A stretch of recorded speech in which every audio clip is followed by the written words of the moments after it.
Hi, everyone. My name is Micah Kate, and I'm coming here to you today with a full first round mock draft for the 2022 NFL Draft. Now, this will be a predictive mock draft, so there will be picks here and there that I may think are the wrong ones. However, for one reason or another, these are selections that I think that these GMs will make.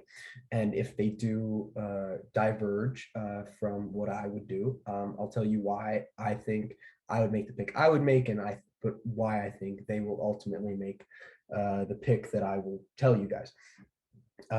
So if you guys have any questions or disagreements, do not hesitate to let me know in the comment section. But let's get right into this. So with the first overall pick, I think the Jacksonville Jaguars will take Aiden Hutchinson.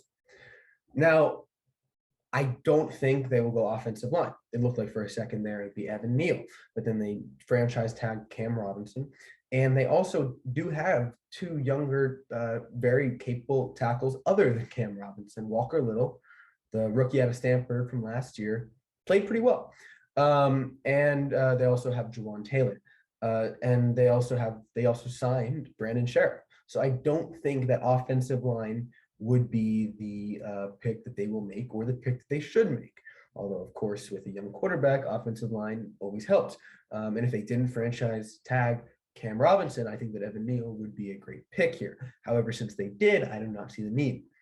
Also, I think that they really could use a complement to Josh Allen on the edge, since the K'Lavon Chaisson pick is not aging that well. So they really could use that number two. I mean, not only number two, you want like that complement a little bit. And so I think the two options are, I think at the end of the day, this first overall pick is either going to be Aiden Hutchinson or Trayvon Walker. They're pretty much polar opposites, which is because in that Aiden Hutchinson is kind of that high floor, low ceiling. You know what you're getting. He's probably not going to bust, but he's also probably not going to be a perennial all-pro or even maybe a perennial Pro Bowler. He may get a couple Pro Bowls here and there, but maybe he won't be like a top 5 edge rusher at any point in time, maybe even top 10. Meanwhile, Trayvon Walker is the complete opposite. Aiden Hutchinson is kind of prepared. He's ready to get in the league, and he'll be good as soon as he gets in the league. Trayvon Walker is pretty much a total project and a total projection in that he has all the athleticism in the world. He killed the combine. He had a tremendous combine. He ran a 4.5 at like 270 pounds. He is a total freak of nature. His ceiling is the sky. He has that potential. He has that perennial Pro Bowl potential. However, it's total projection because at Georgia, in that loaded defense, in that loaded front seven, especially, his role was not that flattering to him. He did it to the best of his ability. He did it very well, but it was pretty much just to play contained, to be used on stunts. He was never really asked to be on that edge and just rush the passer from that edge alignment. He's shown that he's going to be great against the run as soon as he gets in the league, but that pass rush is pretty much pure projection, how much you trust your coaches to coach that, coach him into that. I don't think the Jaguars can take this risk, especially coming off of the Urban Meyer debacle, the Urban Meyer failure. Any word that you can think of is probably the right one, no matter how negative it is, in terms of how terrible he was for the Jaguars. So I don't think they can afford to take that risk of Trayvon Walker. However, Aiden Hutchinson is going to slide right in there next to Josh Allen, who is that more high ceiling athlete. You know, you don't need those two freak of natures off the edge in Josh Allen and Trayvon Walker. Of course, Trayvon Walker has a little bit higher upside, of course, but I don't think you need that. I think that Aiden Hutchinson will be fine next to Josh Allen. Meanwhile, Detroit, coming up with the second overall pick, I think does take Trayvon Walker because I think they really trust their coaching staff to get that out of him. Also, I think they're not going to be fully competitive this year. I think in 2020, it would be the 2023 season. I think that that they're going to be phenomenal. However, I do not think that their window is going to be open in 2022. This means that Trayvon Walker, they have a year to wait for Trayvon Walker to learn how to actually rush the passer off the edge. And so I think that he is going to be able to reach that upside in Detroit, and he's kind of got that mentality, that knee biting mentality. That's why I don't think it'll be Kayvon Thibodeaux here, who's arguably a better prospect than Trayvon Walker, because Kayvon Thibodeaux doesn't really have that kneecap biting mentality. He's a little more like business, a little bit more of that sagacious kind of guy, not that full speed ahead. We're going to punch you in the mouth for 60 minutes mentality. I'm not even talking about him on the field, I'm talking about him in the locker room a little bit more. So I don't think that fits well. I would be very, very surprised if the Lions take him second overall. But so I think Trayvon Walker slide right in there. He'll have a year to develop. And I think in 2023, he should be ready to go. And he's got the potential to be as good an edge rusher as anybody. Now we get to the Houston Texans at number 3. I think that this is going to be Evan Neal. So I think that this makes sense because I know they have Laremy Tunsil and I know they have Titus Howard on the other side, but I think that they can totally upgrade on Titus Howard, and it's just they got to go BPA, best player available at every position. I just think that they have to do that because they just have so many needs. They can't afford to pass up on, in my opinion, the clear-cut best player available, which is Evan Neal. If they go Ikem Ekwonu, I will criticize that pick pretty heavily because I think that Ikem Ekwonu projects more as a guard. If the Houston Texans, with potentially the worst roster in the NFL, maybe outside of Atlanta, if they have the 3rd overall pick and they draft a guard, I think that's got to be one of the worst picks of the past 5 years, maybe up there with the Giants taking Saquon Barkley 2nd overall. The Texans have so many needs. If they get Ikem Ekwonu to play guard and they slide Titus Howard to right tackle, I can't get my head around that. I think you got to get Evan Neal. You get those 2 bookend tackles, which are always very helpful. And so then if you get that 1st overall pick next year and get Bryce Young, or you get the 2nd overall pick and get CJ Stroud, or maybe there's a breakout like a Zach Wilson or a Joe Burrow, or to a hopefully much better, but maybe kind of Kenny Pickett. When you get that kind of that guy next year, you have those tackles for him. And then Laremy Tunsil, getting up there in age, eventually Evan Neal will replace Laremy Tunsil to be left tackle. I think that makes total sense. I think ideally you could go edge. I think Kayvon Thibodeaux would make a lot of sense here. However, I do not think that he kind of fits that mentality. I think he's kind of that, he's very much focused on the brand deals and everything like that. And the Houston Texans have that kind of culture, kind of like the Lions, but a little different, in that they're just underdogs. They have that underdog mentality. They really need you to buy into that culture. And if you don't buy into the culture, they'll happily let you go. They've done that a number of times, just letting people go who don't want to buy into that underdog mentality culture. Most recently, the linebacker from Vanderbilt, Zach Cunningham. So I think Evan Neal can do that. I don't think Kayvon Thibodeaux will.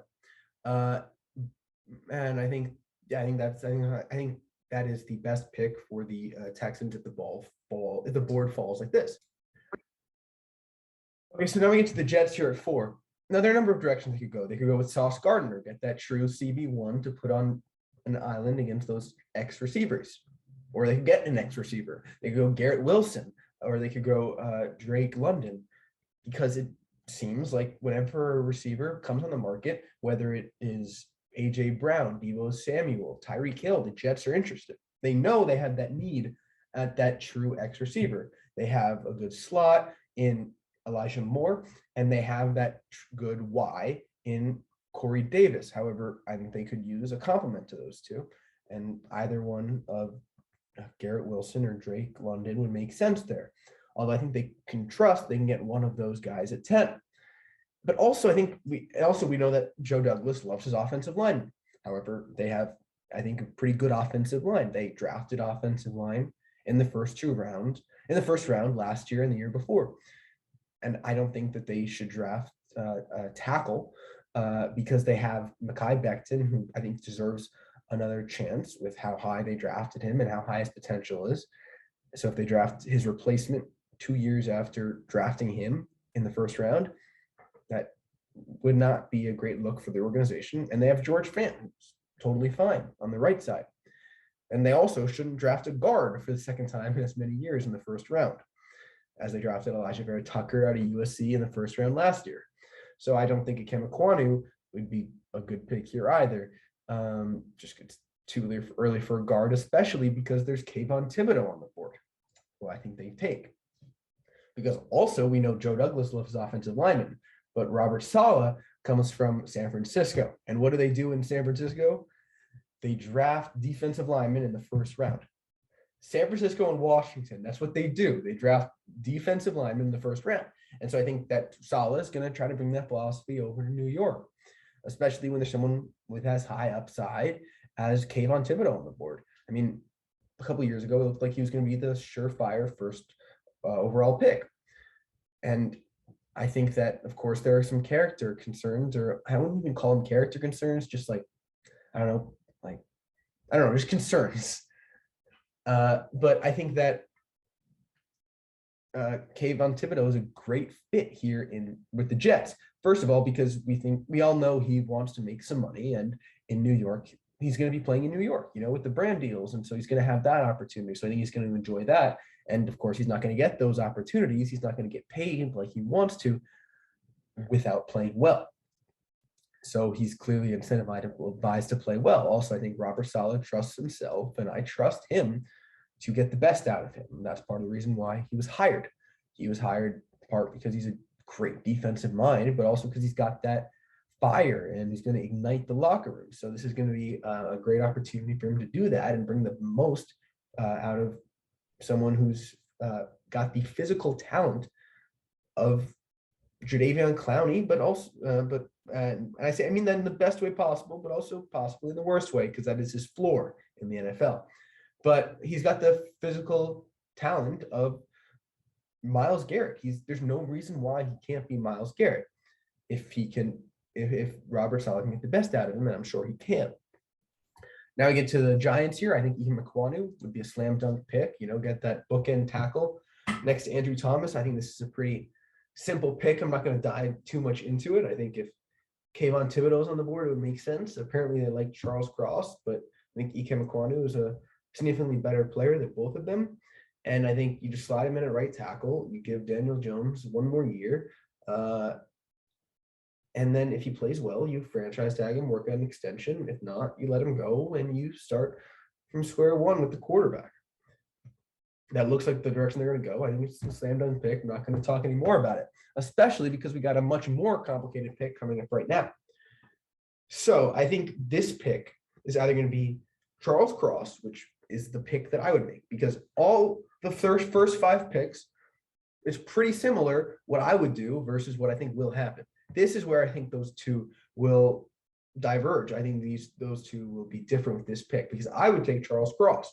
They're slated to have Cam Irving start at left tackle, which is not what you want as an NFL franchise, especially if you're going to be drafting a quarterback this early. So I think that Charles Cross would slide right in there. You put Brady Christensen at right tackle, and that you also signed Bradley Bozeman, and you made some good signings on the offensive line. So I think that you put Charles Cross there, and you run out there with Sam Darnold, that good young defense. I see no reason why, if they take Charles Cross, they can't be a wild card team in the pretty weak, top-heavy NFC. However, I don't think that's what they do. I think they're sick of Sam Darnold, and they do not want to run one more play with Sam Darnold under center. They started PJ Walker over him. I know Sam Darnold was injured, but I think there were times when Sam Darnold could have played, but they put PJ Walker in instead. So I think they're just done with Sam Darnold, and I think they're going to draft Kenny Pickett. I mean, I think there are a lot of connections. For one, David Tepper, the owner, who we know was very involved, went to Pitt, which is Kenny Pickett's alma mater. And Matt Rule recruited him out of high school when he was at Baylor. And I don't think it's going to be Malik Willis. I would be very surprised if it were Malik Willis, because Malik Willis isn't going to be ready for 2 years. 1 year if you're lucky, 2 years if we're being realistic. And Matt Rule's not going to be there. First of all, I don't know why they haven't fired Matt Rule yet. I'm going to write a whole article about the Panthers situation, and that'll be out soon. But I don't think he's going to be Malik Willis is going to reach his potential while Matt Rule still is employed by the Panthers. Kenny Pickett, on the other hand, is going to slide right in, play well. I think he would be an upgrade over Darnold. I'm not 100% sure. I think it's pretty close, which is why I think it would be stupid to take him. But I think he would slide right in. You need to address left tackle because Cam Erving is not a starting left tackle. But I think that's what they'll do. Again, do not like it. Charles Cross is sitting right there. You can trade for Jimmy Garoppolo. You can stick with Sam Darnold, is what I would do. You can, apparently they don't like Baker, but I think he would fit well if they could get around it. I think these days a 4th and a 6th round pick, 5th and a 6th round pick will do it for Baker. And I would do that. And I think you're a wild card team. But if you don't address left tackle, I don't think you're a wild card team. And I feel bad because that defense is young and good. But so why not try to get the most out of that instead of trying to make a desperation pick, which is what this would be at quarterback, instead of addressing a really significant need. So now we have the Giants here. See, I think this is the absolute floor for Kayvon Thibodeau. I would be shocked if he made it past 7. I think Trayvon Walker would be a good pick here too. I think we know that Wink Martindale, the new DC for the Giants, has a history of working with pretty raw edge prospects and getting the most out of them. So I think either one of those would make a lot of sense, but they're both off the board here. So instead, I'm going to go with Sauce Gardner. Sauce Gardner, Wink Martindale likes to run that press man coverage defense, and Sauce Gardner's a perfect fit. He's a phenomenal press man corner, and he's going to slide right in opposite of Adoree Jackson and make a great cornerback duo. I'm assuming that James Bradbury gets traded later in the draft. Maybe trade up a little bit and include James Bradbury in a package, clear some cap, and upgrade, honestly, with Ahmad Gardner. He's just going to slide in and be a phenomenal cornerback for Wink's defense. And I think that's a great fit. It's a perfect scheme fit. And I think that without these edge rushers, I think this is a little rich for Jermaine Johnson, in my opinion. So I think that Ahmad Gardner is BPA here. And I think that, and Brian Dable and Joe Shane have mentioned before that they want to go with BPA. So BPA in this case is Ahmad Gardner. So now we have the Atlanta Falcons. I think this is going to be one of 2 players. It could be Malik Willis, but I think they're thinking about Bryce Young with how bad their team is right now. Their roster is arguably worse than the Texans. In fact, I will even say their roster is worse than the Texans. Because outside of AJ Terrell and Grady Jarrett, what are their strengths? They could definitely so I think it's going to be either Jermaine Johnson or Garrett Wilson. Garrett Wilson is, I think, the best receiver in this draft. He's kind of got that. He can do it all. He can play X. He can run routes really well. He's the best route runner in the class. He's shifty in space and all that stuff. And yeah, I think that would make a lot of sense. Jermaine Johnson is the alternative. I think that I'm going to go with Garrett Wilson here, although it could very well be Jermaine Johnson. I just think their receiver room is just abysmal and just awful and horrendous and just whatever words you can think about for bad. Look, go into thesaurus, type in bad, all those words will describe the Falcons receiver room, especially without Calvin Ridley. But then even if Calvin Ridley comes back, Garrett Wilson and Calvin Ridley will have a nice duo. There'll be a nice 1-2 punch. But I mean, it's just throwing Mariota to the wolves if you put him out with Elimini Zacchaeus. I don't even know how to pronounce his name, as his wide receiver 1. That would just be just cruel and unusual punishment for Marcus Mariota, their new quarterback. So I think they got to throw him a bone and pick up Garrett Wilson. So now we have the Seattle Seahawks. They could go Malik Willis. I think that is a definite possibility, 100%. However, I think that their offensive line definitely needs some help. We all know Dwayne Brown's not getting any younger. And yeah, so they just need that ideal, that they just need that tackle that they can put in. And just maybe if they like Drew Lock, they can go out with Drew Lock. I also think Desmond Ridder in the second round, with one of those second round picks, maybe they move up and get Desmond Ridder. I think that would make a lot of sense. I actually, yeah, I think that would make a lot of sense. I think this is a little rich for Desmond Ridder here. But I would not be surprised at all if this is Malik Willis. But I think, again, if they do not go Malik Willis at 9, then I think that then definitely look for them to move up with those 2 back-to-back second-round picks for Desmond Ridder, because I think that would be a good fit too. And now we have the Jets here.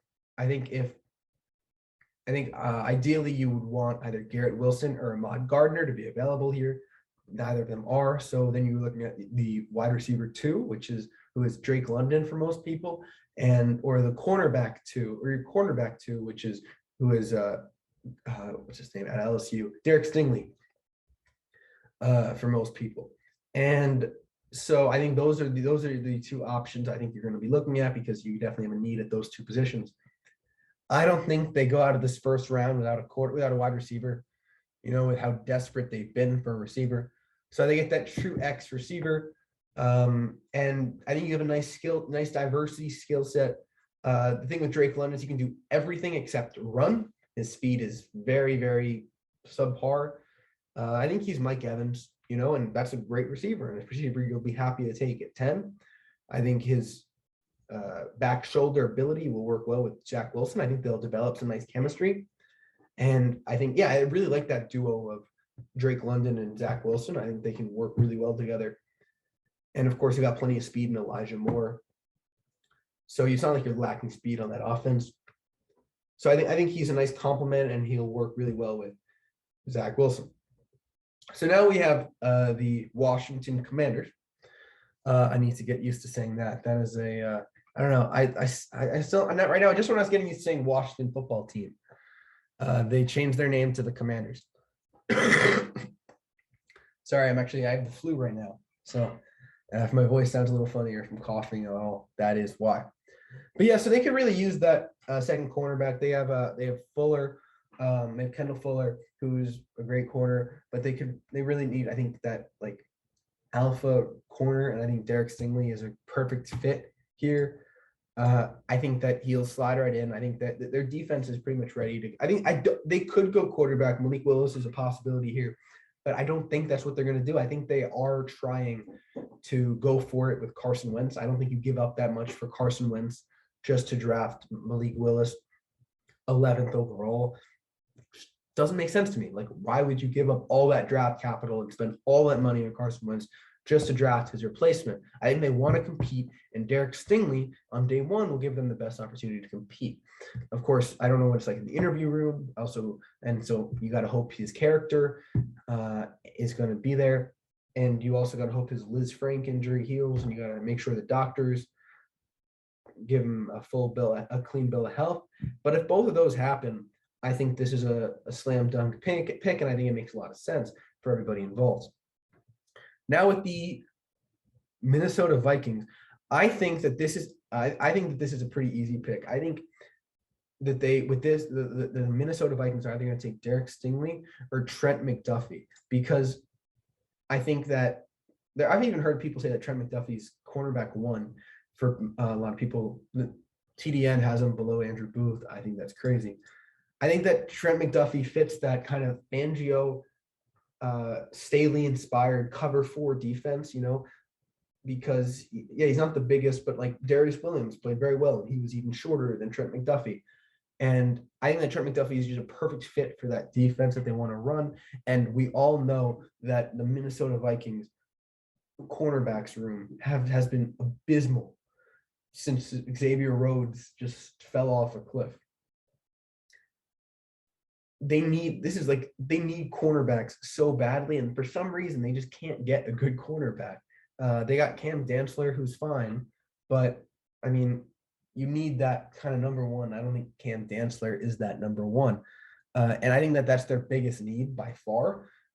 So I think that it's a slam dunk pick. I think back-to-back corners makes a lot of sense for both these teams.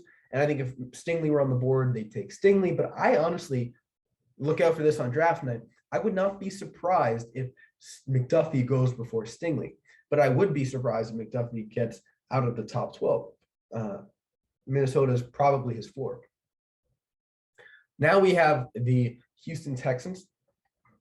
And I think that they have like so many needs. They gotta just go best player available at every position here. They started off strong with Evan Neal, so I think they got their bedrock on the offensive line opposite Laremy Tunsil. Now they need to get that bedrock on the defensive line opposite.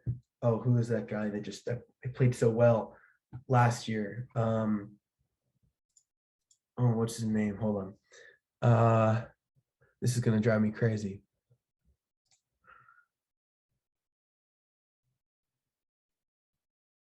Dre Grenard. Jonathan Grenard. So Jonathan Grenard played pretty well last year, but now you got Jermaine Johnson to line up on the other side of him. And I think that's a great duo, because I think they could definitely go cornerback here, but none of the cornerbacks that are available they would take. I think that Sauce Gardner is a possibility at number 3, honestly. Look out for that.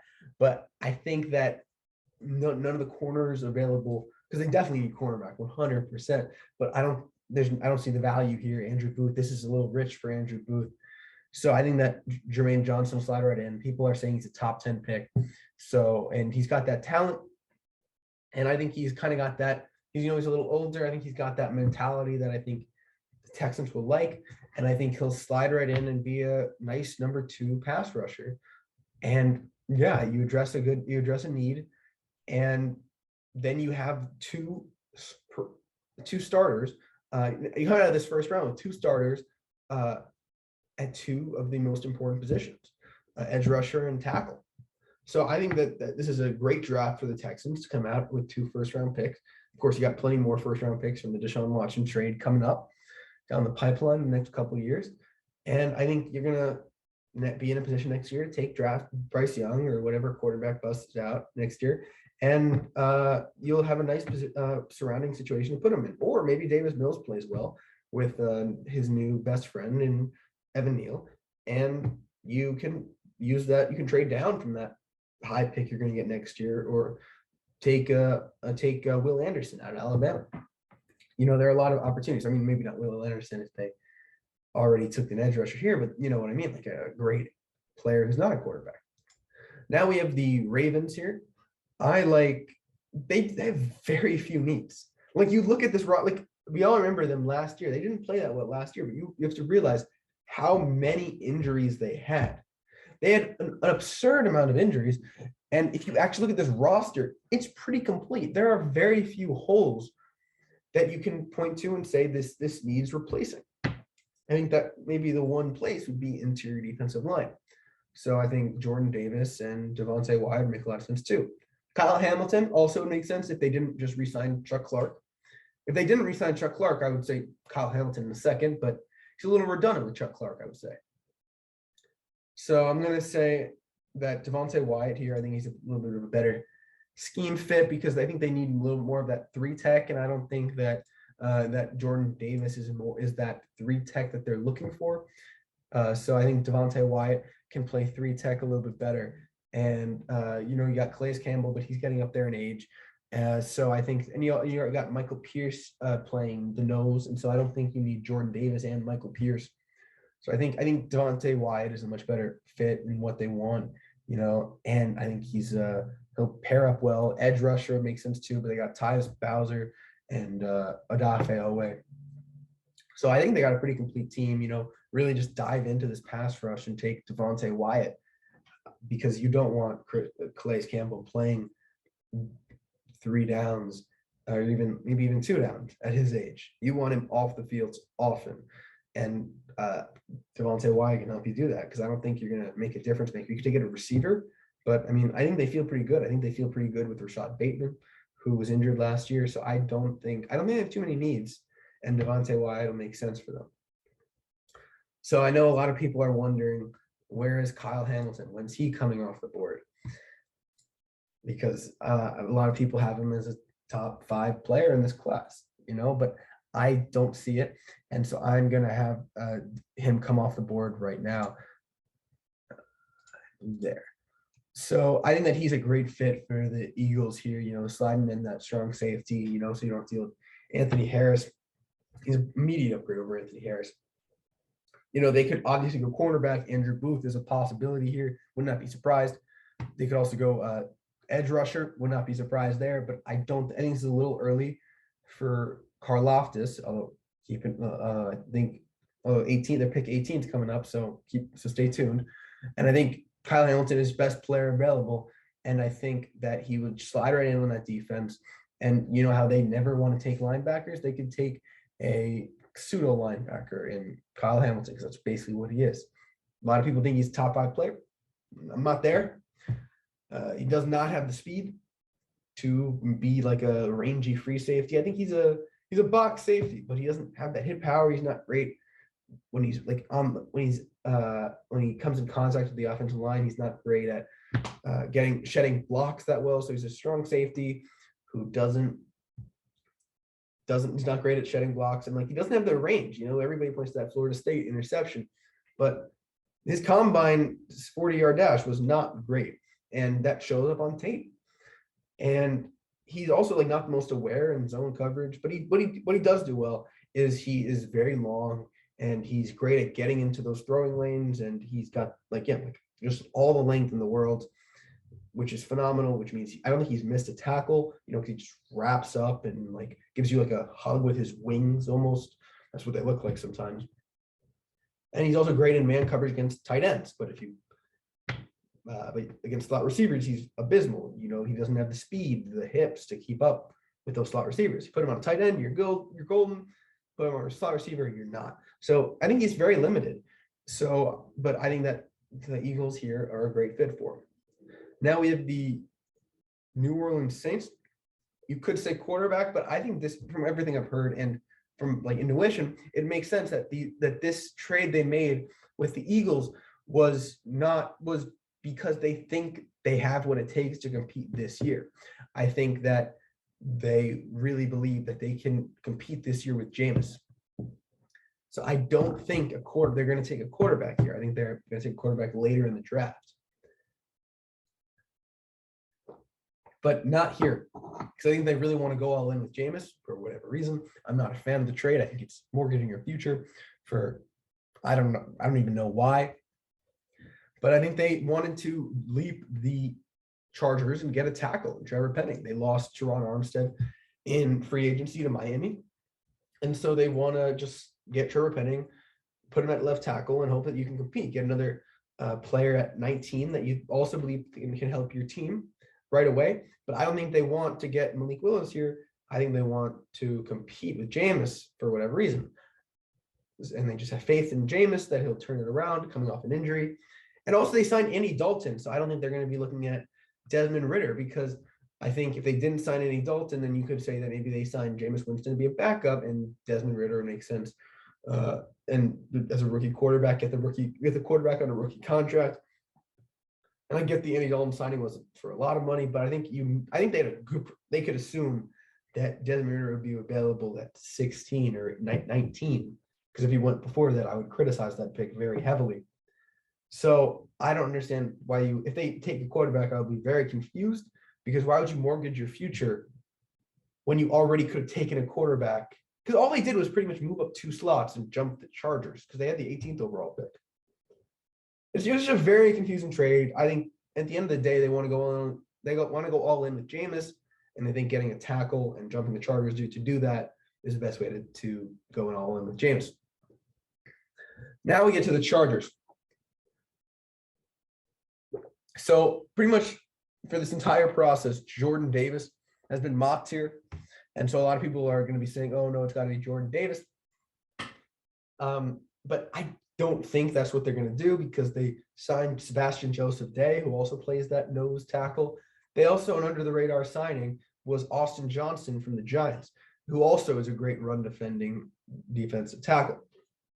So I don't think they have that need anymore that they did before, because obviously last year their run defense was abysmal. Also, if there are any of the top 4 tackles available here for the Chargers, I think that's an obvious pick. I think that's why the Saints moved up, because they knew the Chargers were going to take Trevor Penning at 17, so they wanted to just leapfrog them. So that's what happened. So the Chargers don't have a right tackle, which is not great. You got to hope you can get like a Bernard Raymond in the second round, maybe move up a bit to get a Bernard Raymond. What honestly would make a lot of sense for them is they could trade up and try to get Charles Cross. I think that would make a lot of sense. But in this case, I don't have trades in my mock draft. They're a little too hard to predict. So I don't want to deal with them. So, but what I think this makes actually a lot of sense. Jameson Williams out of Alabama. I actually really love this pick, because Jameson Williams, what he's best at is speed. And Justin Herbert, there's one of the most beautiful deep balls in the league. It's gorgeous. And he doesn't have that speedster to utilize that. Mike Williams is not that fast, and Keenan Allen is more of that route runner. So I think he needs that complement of Mike Williams.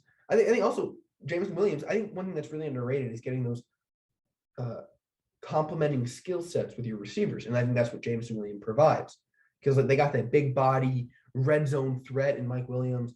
They got the route runner technician type in Mike Williams and Keenan Allen. And now they have the speedster who's just going to burn down the field when Justin Herbert's going to put it right in his arms, 65 yards downfield. It's going to be gorgeous.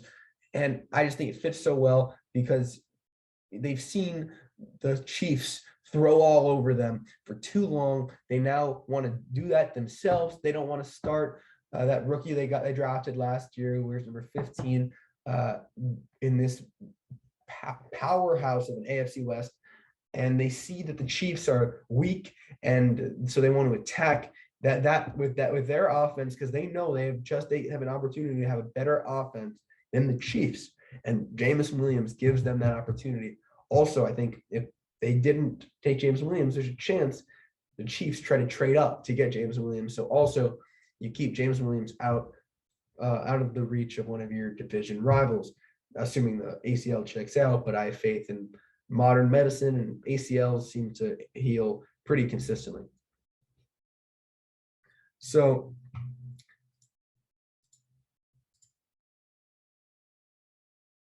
okay, so now we move over to the Eagles after the Chargers just complete their receiving core. And now the Eagles drafted a safety, and so they could go cornerback. Andrew Booth is a definite possibility here. I think this pick is between Andrew Booth and George Karlaftis. I think both would make a lot of sense here, because they're both definite needs. Brandon Graham is not getting any younger, for sure. He is like 35, I want to say, and they did bring in Hassan Reddick, but I don't know. I'm not crazy about that signing. So I think that edge is a definite need, and they're also corner, because they have Avonte Maddox and they have Darius Slay, who's getting up there in age. Granted, they also got like a McPherson guy who was fine last year, but I think they can find cornerbacks later. And the thing is, also they're really lucky, because this is a really deep class in both cornerback and edge. So I think it just goes down to who is higher on their board, and I don't know what it is, but I just kind of feel like Karlaftis is that Eagles type player. I don't know. I just kind of get the Eagles vibe from him. He's a little bit of a lower ceiling guy, but I think he's best as a number 2. And I think that he and Hassan Reddick will have a nice little pass rush duo because we all know how he loves that front seven. And I think one reason why I think that it will be George Karlaftis over Andrew Booth is because just that's what Howie does. That's how Howie's history of just he loves his front seven a lot more than his secondary. Or not even gonna say front seven, because we all know he hates drafting linebackers. So I think he loves his front four much more than he loves his secondary. So I think he's going to try to get a cornerback later in the draft. He's going to try to get edge rushers early, and he already broke his rule drafting a secondary player in Kyle Hamilton. So I mean, I don't even say he doesn't have like a rule against it, but he doesn't do it as often as he drafts defensive linemen. So he already didn't draft. He already went one pick without drafting a defensive lineman. I don't think he's going to do another. Of course, Chris Olave is another option, but I mean, that would be the third receiver taken in the first round. And that's just, I don't know, that like Olave is a definite option. It is 100%. It could be Olave, but I don't know. It's like, it would be like the Jets taking Evan Neal. Like, it's just completely, it's just like you're doing something for dropping the same position for 33 years in a row, unless it's a defensive lineman, because I get it with defensive linemen. Like, I love that San Francisco, Washington philosophy of drafting a lot of defensive linemen. But any position other than defensive linemen, like, just don't draft 3 of them in a row. So yeah, I don't know. I don't know. It doesn't sit right with me. I don't think Howie's going to do that. So now we get to the Eagles. I think they take Chris Olave, get that Ohio State receiving core because their receivers are terrible, and they definitely need that number 2 receiver, which is what I mean. Assuming Mike Thomas comes back, because ideally you don't want to play Chris Olave as the X receiver, so he doesn't have to deal with as much press coverage and everything like that. But you got to hope Michael Thomas comes back. I have no idea what's going on, so I'd be very surprised. I think that offensive tackle and wide receiver are going to be those 2 first-round picks for the Saints. I think that's pretty much locked in. I'd be very surprised if they went any direction other than wide receiver and offensive tackle, because those are their 2 most glaring needs, especially wide receiver. So I think Olave hopefully will slide right in there opposite of Michael Thomas. If not, at least he's a warm body in that receiver room who's talented. So I think that just you gotta give Jameis some weapons if you want to go all in with Jameis. Now you're to the Steelers. I know you guys have been staring at Malik Willis for the past 19 picks, and now it is time for him to go off the board. Again, he could go as early as 2. I would not be surprised at all if the Lions take him with the 2nd overall pick. It would be absolutely the wrong pick, but I would not be surprised if they did. Here's the thing with Malik Willis. His highlight reel is exceptional. Just absolutely exceptional, right? Like, you look at his highlight reel is as good as any college quarterback in a while, right? But as soon as you turn off the highlight reel and turn on the all-22 film, it just tells a whole nother story. Like, he needs at least a year of just pure development. If you play him year 1, it is going to be a disaster. He can't recognize coverages yet. Like, he can't do it.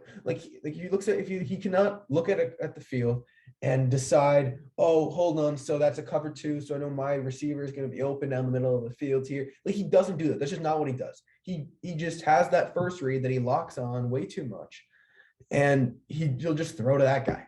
If that's not available, he'll run. That's not a solution for success.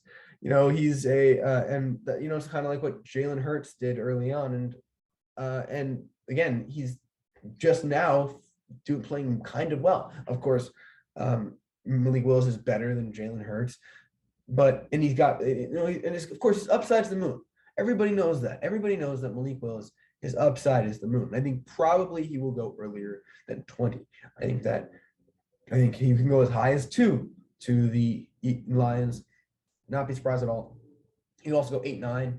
That Atlanta Falcons, Seattle Seahawks back-to-back pick, that makes sense too.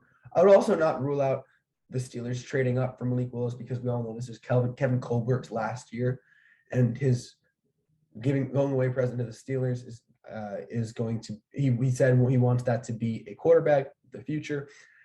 That could be Mitch Trubisky. It could not be. But I would not be surprised if the Steelers break their rule in Kevin Colbert's last year. And so that's possible too. But I think the Steelers are a great situation for him because he doesn't have to start right away. He does not have to start right away.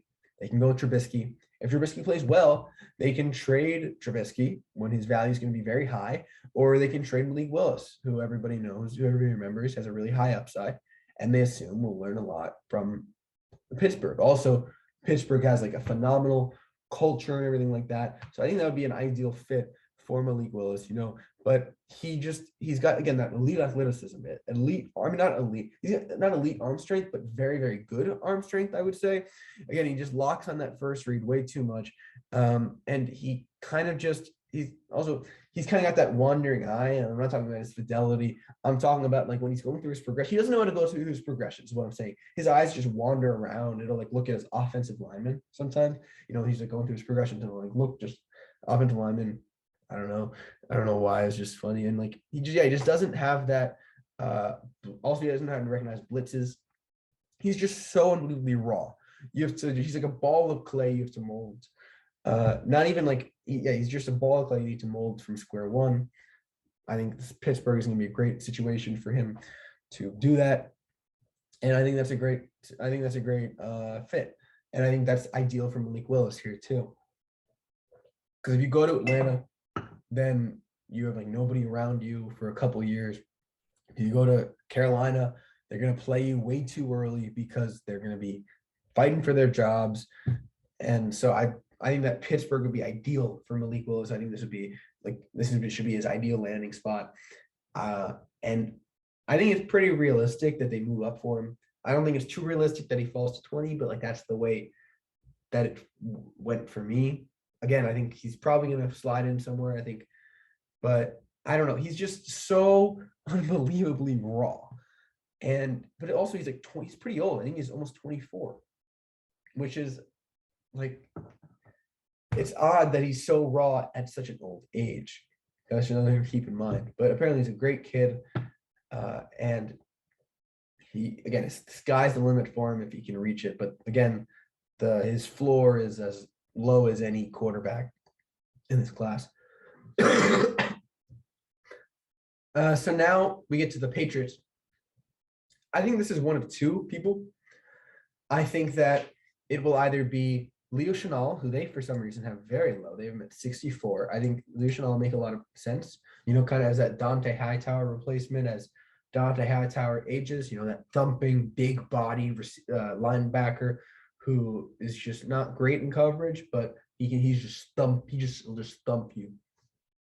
But I'm going to go with a desperate need for the Patriots, desperate need and I'm going to say cornerback Kaiir Elam.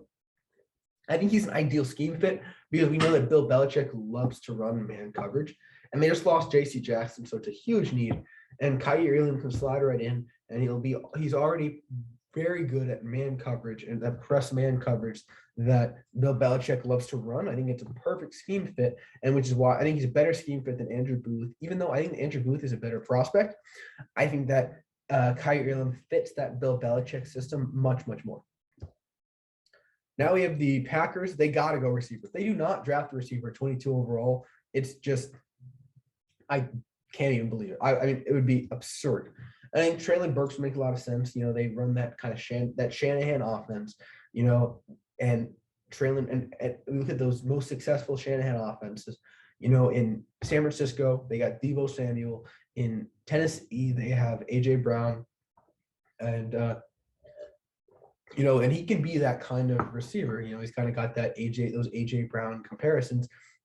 And with his yards after the catch, his speed, that he didn't run too well, but on tape, he plays very fast. And yeah, he slide right in, perfect scheme fit. And I think that, yeah, it'll be a great addition to that Packers receiving room, which is just one of the probably the worst receiving room outside of Atlanta. Atlanta has the worst receivers, and then Green Bay. And Green Bay wants to compete for Super Bowls. Can't do that with the second worst receiving room to Atlanta. Now we have the The Arizona Cardinals, of course, they probably want to draft offense, but I think the best player for them right now is going to be. I'm gonna go Jordan Davis again. Like I just said, they like drafting offense, but Jordan Davis is sitting right there. Their run defense was not that great. Like they just can't defend the run, especially with JJ Watt always being injured. So I think you got to put Jordan Davis on the playing nose tackle, and I think he'll just do wonders for that run defense. I think that offense played very well last year. I don't think that offense is deficient of anything. Sure, they could use. I mean, I don't know. They could use another receiver. Their offensive line could definitely use some help. Zion Johnson makes a lot of sense here. It's great because actually Zion Johnson is a pretty short guard, so that Kyler Murray can see over him and everything like that. But I think Jordan Davis makes too much sense because they also play San Francisco twice a year, and San Francisco loves to run the ball. And yeah, and Jordan Davis will do wonders for that run defense right away. Now we have the Cowboys. I think that the Cowboys are going to take Zion Johnson. I think that we know that the Cowboys are best when their offensive line is probably the best, is arguably the best in the league. So they lost Lyle Collins and they lost Connor Williams. Of course, Connor Williams got flagged way too much, but he was still a pretty good guard. But I think they can upgrade at guard with Zion Johnson. I think he'll slide right in there next to Tyron Smith, who we hope can stay healthy, but that's another point. And I think that that's a great addition because he's probably the best guard in the class, and it depends on who you ask. I would probably say so. And he's a great scheme fit, and he'll be able to block for Zeke, which you put way too much money in him. And so I think you just need a guard, and I think it's the big need. Of course, obviously edge rusher make a lot of sense here too, but it's too early for people like Boye Mafe, Ebiketie, or any of those guys. So it's a little early for those guys. And I don't like any value there.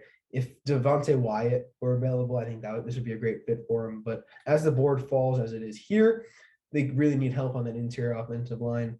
Zion Johnson's a great fit. Now we have the Buffalo Bills. I'm going to go with them. I'm going to give them Andrew Booth Jr. I think this is a phenomenal pick for them, slam dunk pick.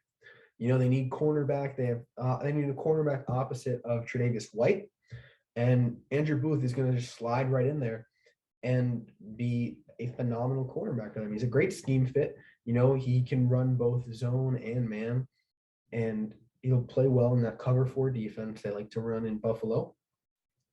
And it's the biggest need because you look at this Buffalo Bills team, like there aren't any starters that you're like, oh, I need to replace them, except maybe that outside cornerback and opposite of Tre'Davious White. I like Teron Johnson, their slot corner, so it's pretty much just that opposite outside corner.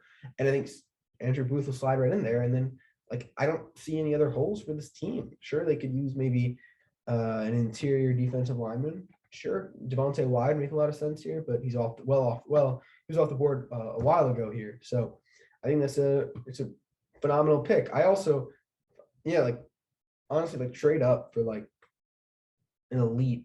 I honestly want them to trade up for Derek Stingley or Trent McDuffie because it just makes too much sense because there aren't any other needs pretty much. And just make that secondary elite. And yeah, I don't know. Andrew Booth is a very good player too. So he's no consolation prize. Now we have the Titans. I'm going to give them Matt Corral because it's been a while since that AFC, what was it? It wouldn't be a wild card game. It would be the divisional game against Cincinnati. We've all kind of forgotten how terrible Tannehill has played in that game, but I'm sure that they didn't forget that in Tennessee. So I think that they realized that they reached their ceiling with Ryan Tannehill. They realized that they're not going any higher than they already went with Ryan Tannehill. So I think they need to upgrade, but they're never going to get that top pick because their team is too good. Mike Vrabel is too good of a coach to ever get that top pick. So Matt Corral is great because he's kind of that high. He's got that high upside, and he'll be great because Matt Corral is great with that RPO and because he got that great short accuracy. which is great. He'll work great with the play actions they love to run with Derrick Henry. And he's also just kind of got that mentality, I think, that Mike Vrabel would like, that he'll like chase someone after like for 40 yards after he throws the interception. And he's just kind of got that like it factor a little bit. And I think Mike Vrabel will like that. I think the two of them across the table in an interview, I think that they'll get along quite well. And he'll be an upgrade to Ryan Tannehill. I don't know if you want to start him right away. You probably don't, but yeah, I think it's a great fit. Now for the Bucks, I'm going to give them. They lost Ali Marpet to retirement, and they lost what's his name to the Bengals. Alex Kappa. They lost Kappa to the Bengals. So I'm just going to give them Kenyon Green because they traded for Shaq Mason. I almost said Shaq Barrett. Shaq Mason from the Patriots. So they have one guard filled, and now they just can fill the other guard, and then you should be good to go, ready, retooled and everything for 2022 season. And they have like pretty much no holes other than that guard spot. Now their offensive line is back to one of the best in the biz, even after losing both guards. And you get Kenyon Green, slide right in there next to Donovan Smith. You put Shaq Mason at right guard next to Tristan Wirfs. Put leave Ryan Jensen at center. And yeah, that's a great offensive line and ready for Tom Brady to come back and go for that 8th ring, which is absurd. And yeah, they definitely don't have too many holes. And yeah, Kenyon Green is a great fit. So and now we have the Packers here. I am going to give them Daxton Hill. I think this is a phenomenal fit as well because Darnell Savage hasn't really panned out as you'd hoped. So you immediately just slide Daxton Hill back there as that free safety. I think it doesn't look like they're going to pick up Savage's 5th-year option. So you're just going to let Savage go after the year and then put Daxton Hill right there, free safety, and it'll be phenomenal because they love having those two safeties there. And also he can play in the slot. He's very versatile as well. And he's a great fit for that defense that they want to run. And I just think this is a phenomenal pick. And then you come out of the draft with a great receiver, and you got a great player in the secondary to slow down other people's receivers. And again, they could go double receiver, but I think that's a little rich because I think it would be a little bit too much to expect Gutekunst to go from not drafting a single receiver in the first round ever to drafting 2 in the same first round. So I don't know. So I'm just going to give him that secondary player that they like drafting in the first round. They like, that's what Gutekunst does like drafting, whether it be Kevin King, who was technically second round, but the same idea. Jair Alexander, Eric Stokes, Darnell Savage. They like drafting those secondary players, so Daxton Hill fits their MO. Now we have the Chiefs, who gave away probably, if you don't believe Davante Adams is the best receiver in the league, you probably think Tyreek Hill is. So you got to replace him. And I have the perfect guy in mind, Christian Watson. This guy has all the potential in the world. He is 6'4", I want to say, 220, and runs a 4.3, and that shows up on tape. He can run routes pretty well. He drops a little bit, but he's a phenomenal athlete and phenomenal receiver. And I think that he just needs to go to the right situation. And if he goes to Kansas City, he will be one of the best receivers in the league. I feel very confident in saying that. If he goes to play with either Aaron Rodgers or Patrick Mahomes or Justin Herbert, like there's no reason he can't be a consistent top 10, even top 7, top 5 receiver in the league. Like there's not a question in my mind that's not possible. And I think that it's a phenomenal fit. You replace Tyreek Hill, you replace speed with speed. You could argue that Christian Watson is just MVS, who they just signed, but he's better than MVS. He's faster, he's a better route runner, and he's just a better overall receiver than MVS. And I think I'd love to see him in this Kansas City offense. That would be phenomenal. They love speed and all that stuff. So I think that this is just a phenomenal fit. Now, the thing about this Chiefs is they never draft early. They're always drafting in the very, very back end of the first round. So how do you get early first round talent if you don't want to trade up? Get them when their stock is low, like when they're injured. which is why I'm going to have them taking David Ojabo with their second first-round pick, because they definitely need edge. And they definitely need edge help, someone opposite Frank Clark, but hopefully much better than Frank Clark, when paid much less than Frank Clark. And so David Ojabo, he'll sit for a year, he'll redshirt him for a year pretty much because of his torn Achilles. But then he comes back and you'll have like before the injury, people were talking about him in the top 15. Some even in the top 10. So David Ojabo here makes so much sense. You get in the top of the first round talent at the bottom of the first round where the Chiefs are going to be consistently picking. So I think this is just a great fit. And because that's what they need. And now we have the Bengals, who are going to make one of the best picks of the first round so far. They're going to take Tyler Linderbaum. This is an astounding pick. It was a complete just renovation, overhaul of that offensive line, which is what pretty much the Chiefs did last offseason. Because that offensive line was the reason why they didn't win the Super Bowl. They couldn't block Aaron Donald, and like the Bengals with a good offensive line would just be sensational.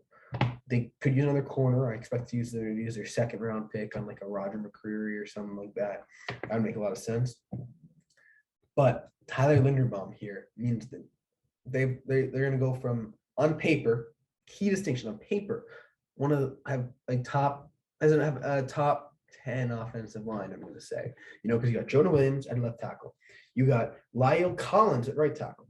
You got Ted Karras and Alex Kappa as your guards, and you put Tyler Linderbaum at center. That's how you protect Joe Burrow. This is just a phenomenal fit. They run that wide zone running scheme that Linderbaum is perfect for. Just makes too much sense. Now we have the Lions here at 32. I'm going to give them, because basically they're going to go in one of two positions here, I have a feeling. They could go quarterback, definite possibility. I don't know if Sam Howell is right here, but the thing is they're going to pick again pretty soon. But they need to address a position that they need desperately. I think their biggest need is linebacker. So I'm going to give them Devin Lloyd. Devin Lloyd would be immediately their best linebacker by far, and they just really need that alpha linebacker. Leo Chenal will make a lot of sense too. He kind of fits that pounding mentality that Dan Campbell loves so much, but I'm going to go Devin Lloyd. And then I think they're going to get a receiver at 34. So this is my mock draft. Thank you guys for sticking with me. It's just to go through it all. Aiden Hutchinson, number 1 to Jacksonville. Trayvon Walker, number 2 to Detroit. Evan Neal, number 3 to the Texans. Kayvon Thibodeau, number 4 to the Jets. Ikem Ekwonu, number 5 to the Giants. Kenny Pickett, number 6 to the Panthers. Number 7 is Ahmad Gardner to the Giants. Garrett Wilson, number 8 to the Falcons. Charles Cross, number 9 to the Seahawks. Drake London, number 10 to the New York Jets. And that's my top 10. And yeah, I think you can just look at the rest here. And yeah, thank you guys for sticking with me. This is my mock draft, subject to change. I'm going to do a write-up pretty soon. I'm going to try to get that done before the draft. But yeah, thanks for watching. This it's been awesome. And yeah, I hope you guys enjoy the draft. It's probably one of the best days of the year, in my opinion. And yeah, like, comment, all that stuff. Subscribe. And yeah, have a good day.